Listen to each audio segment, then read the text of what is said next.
Hello guys, my name's Taser and this is my new YouTube channel that is going to revolve mainly around cars. I'm a music producer, house music that is, and I have a massive love for cars. I always have. Since I was younger I had a picture of a Lamborghini Countach on my wall and I always thought, yeah, that's like an amazing car. I always wanted that car. My dad had a 911 when I was younger, and it kind of just drove me to like always love cars. So that's my dad's car in the background actually, CL 500, amazing car, one of the best looking Mercedes I feel like they've ever made. And this is my car, a Porsche Panamera S E-Hybrid. Am I out of focus? I feel like I'm out of focus. Am I out of focus? No, I'm not. I'm bugging. Anyway, Porsche Panamera S E-Hybrid. Let me just quickly show you around. It's got the acid green calipers, which I'll explain again in a moment. This is like the facelifted Porsche model. It's actually got an active spoiler that pops up at 60 miles an hour and then again at 120 like changes the attack level. I heard, I don't drive 120 miles an hour.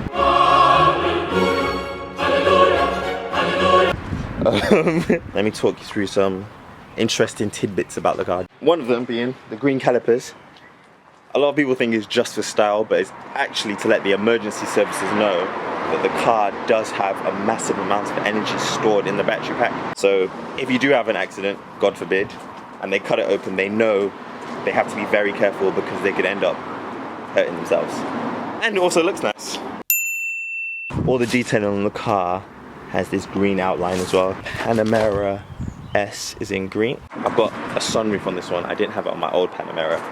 It's a very noisy sunroof I found. It's weird, at exactly 20 miles an hour when it's open you get this, but as soon as you get above 20 it disappears and it comes back again at about 45 and then it disappears all the way up to 80, which I've never done because the speed limit in this country is 70.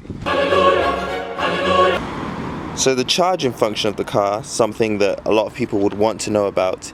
So you just plug it into your mains and the car will charge. When it's finished charging, it will stop sending power to the car, so you can't overcharge it. Electric only range. Porsche state is 20, but I'll explain later on the video why it's not 20. So in the car, the 3-litre V6 supercharged engine generates 330 horsepower, whereas the electric motor can generate 90 horsepower. So you get a combined amount of 420 horsepower. And that means you can hit 0 to 60 in what Porsche says 5.5 seconds. But trust me, it's less than that. Anyone that has a Porsche or a Volkswagen Group or a German car probably realizes that German companies love to understate their 0 to 60 times. It generates about 435 pound-foot of torque combined, so that's both together.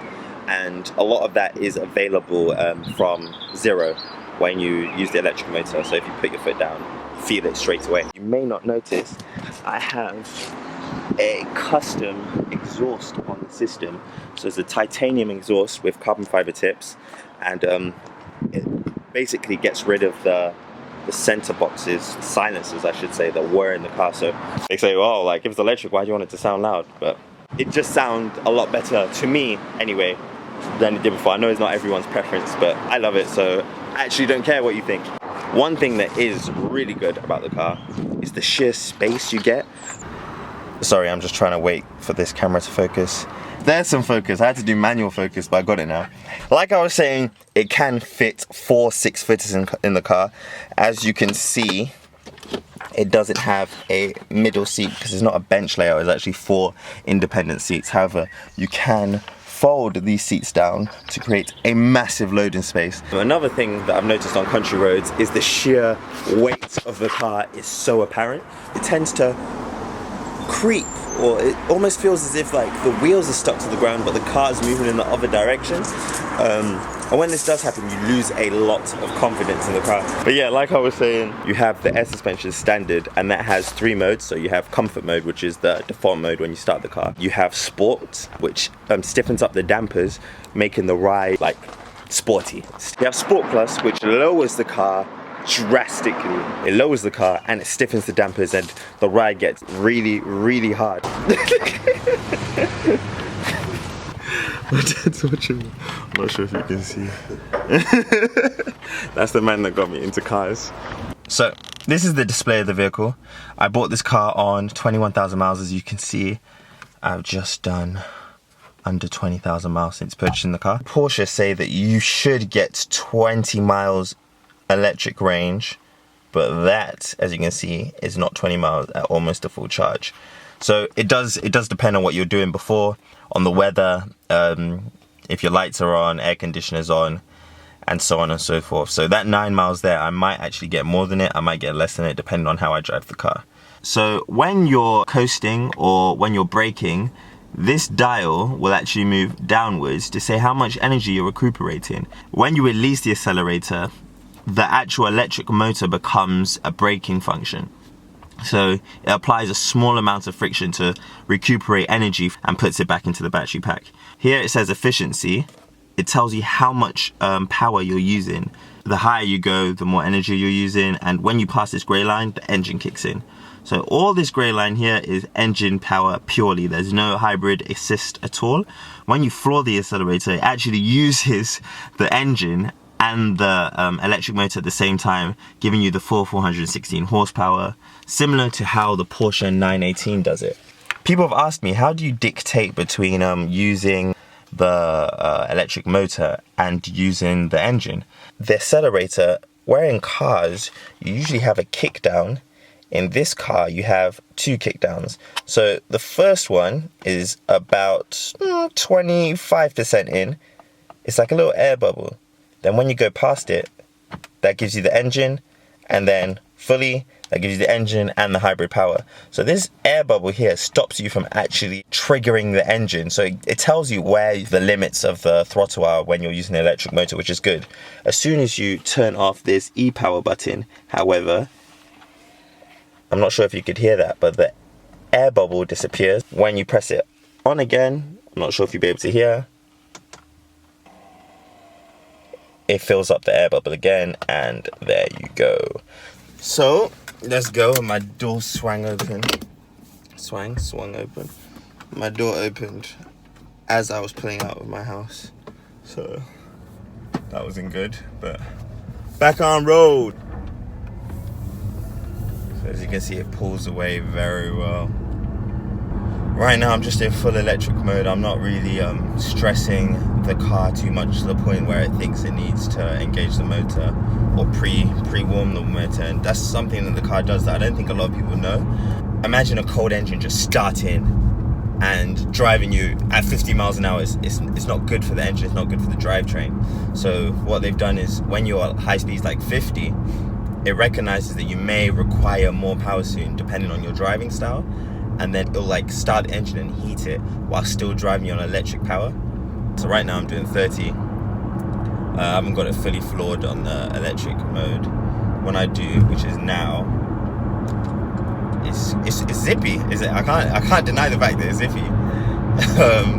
Even surprised me then, because I'm so used to it, but now that I'm talking about it, I realized, wow, it actually like zips you along because the torque is instantly available.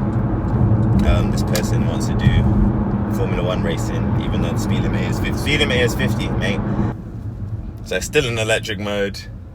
So now I'm gonna press the E-power button. So I've turned it off now.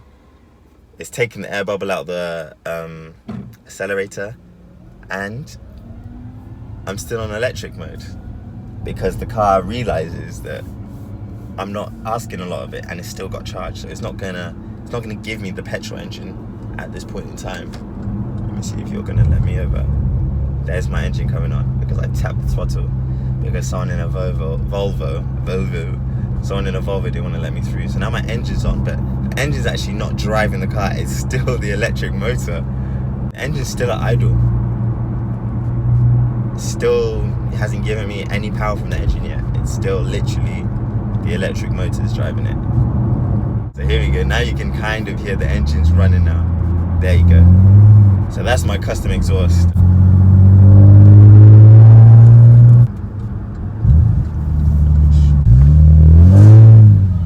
Hi, can I just have a Coke, please? Sorry, anything else? No, that's it. That'll be £1.21 at the first. £1.21 for Coke. What is the world coming to? Jesus. I know someone's gonna make a drug joke there, but yeah. Thank you very much.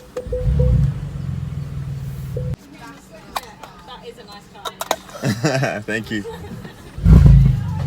I'm too sexy for my car. Too sexy. I'm in electric mode at the moment. I'm doing 20. A little bit more throttle. That's the engine on. So my engine's on now. If I take my foot off the accelerator, engine cuts out. The car glides, it coasts.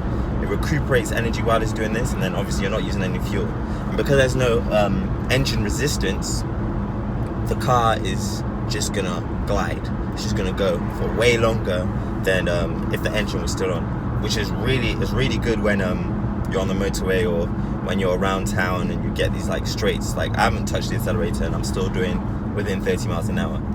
And I think I'm put it into sport mode. I think I might have a little space to give it some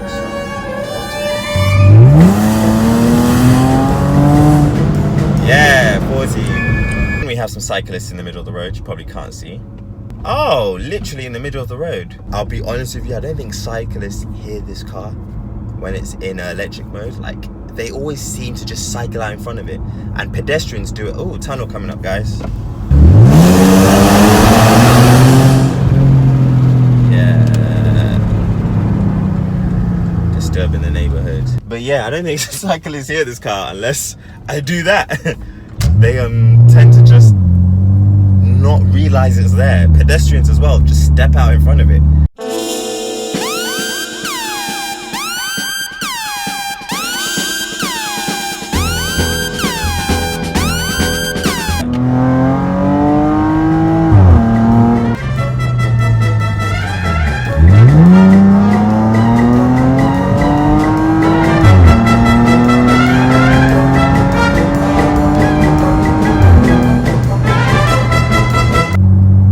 It is still a very quick car.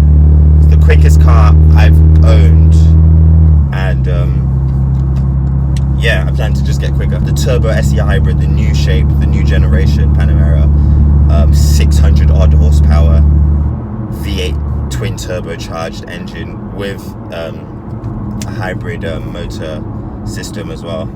That would be the ideal car because it gives you speed and economy, although the economy will be a lot worse than this car. So that concludes my video for now. Sorry it was a bit of a drastic end, but I was driving home and I got a call and then it cut out the recording. But yeah, that is the end of my video. I'm actually on my way to the gym now, but I hope to do a lot more of these videos explaining stuff. This is my Panamera. I hope you guys have enjoyed it. If you have any suggestions on videos, let me know, or anything you want to see, let me know. Yeah, have a nice day and God bless. I don't know what. Oh wait, my GoPro.